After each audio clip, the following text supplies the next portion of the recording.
If you were walking through Times Square that night, you'd remember it forever. You'd remember how the billboards froze mid-frame, how every phone, every screen, every heartbeat seemed to stop, and how one woman, not from this world, screamed a sound that shattered glass from Brooklyn to the Bronx. No one knew her name at first, but the man standing beside her, bleeding under the flickering lights, whispered it once before collapsing. Lyra, that's where the story ends.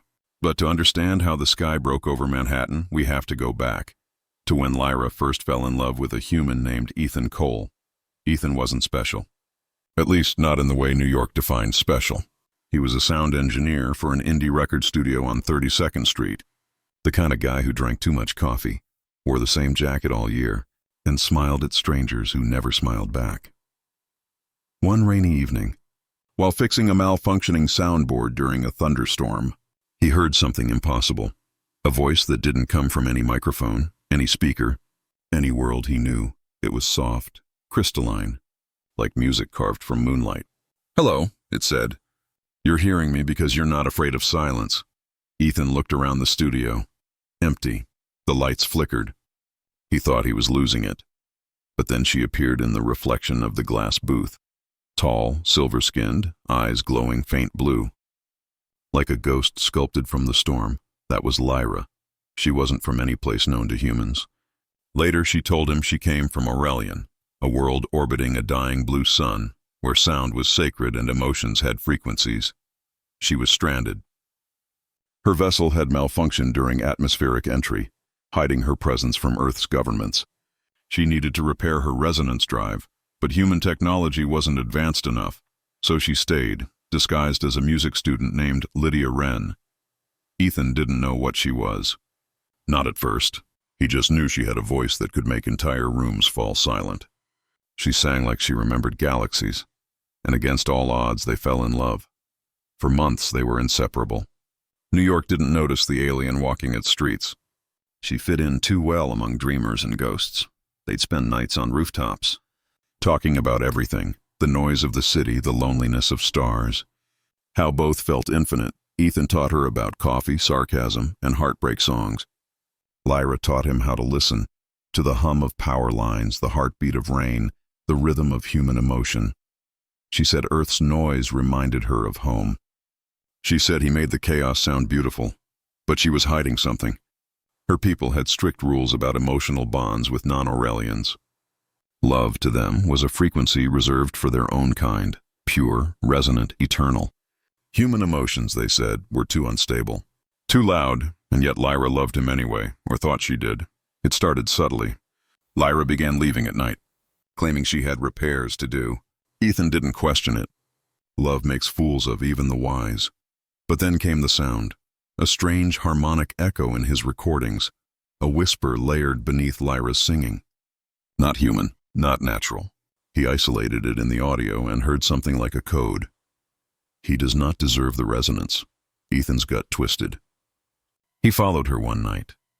Through the misted streets near the Hudson, under the bridges humming with traffic, until he saw her, standing in an abandoned warehouse, meeting another being.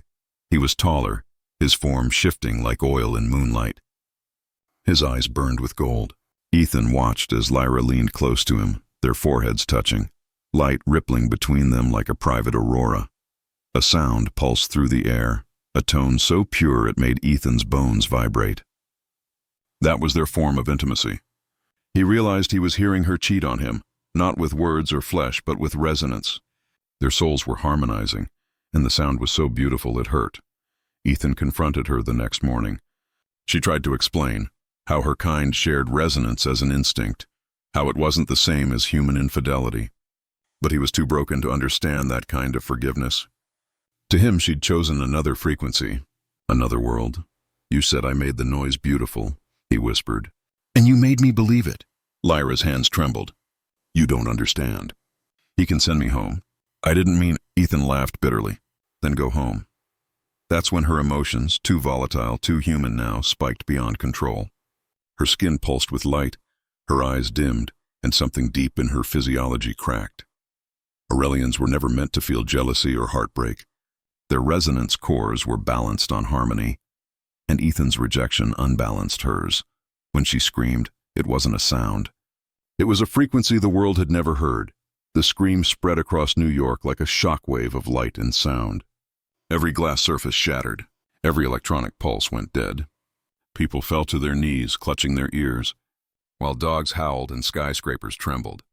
Above Manhattan, the sky tore open, just for a moment, and revealed something vast, a network of glowing rings and impossible stars, like another dimension bleeding through.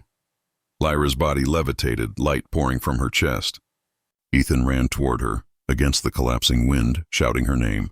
He grabbed her hand, even as it burned his skin. Lyra. Stop, please, you're killing them. Tears streamed down her face, evaporating in light. I didn't mean to hurt you. I just wanted to be heard. Then the golden being appeared again, the one she had resonated with. He stepped through the tear in the sky, his voice echoing through every speaker, every broken screen. She is ours. You should never have touched what was sacred. Ethan, burned and half-conscious, looked up. She wasn't sacred. She was human, and somehow that word reached her. Something inside her changed. The resonance stabilized. The light dimmed. She looked down at him, at the man who loved her enough to defy gods, and smiled faintly. I hear you, she whispered, and then she was gone. The rift sealed. The world went silent. The next morning, every newspaper in the world carried the same headline. Unexplained light event over New York. Hundreds injured. No fatalities. The government called it an atmospheric anomaly. Scientists couldn't explain the audio recordings that melted their servers. And Ethan? He survived, but he never worked again. His ears were permanently damaged. He spent his days sitting by the East River, watching the skyline where it had all happened, sometimes playing soft melodies on an old guitar. People said he played for someone who wasn't there. But if you listened closely, really closely, you could hear it.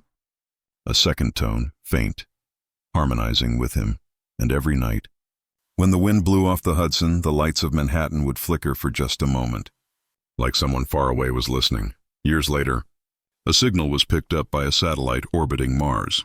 It was faint, rhythmic, encoded in sound frequencies instead of data.